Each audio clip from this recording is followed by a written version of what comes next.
Today I will recite a popular poem, Pepper Boats, written by famous poet Sri Rabindranath Tagore.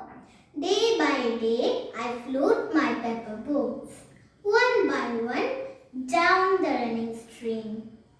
In big black letters, I write my name on them and the name of my village where I live.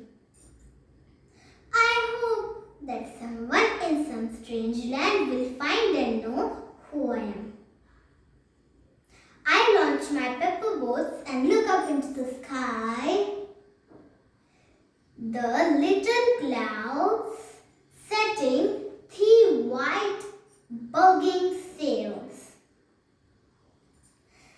I know not what playmate of mine in the sky sends them down the air to race with my boats. When night comes, I bury my face on my arms and dream that my pepper boats float on and on under the midnight stars. The fairies of sleep are sailing in them and letting in their baskets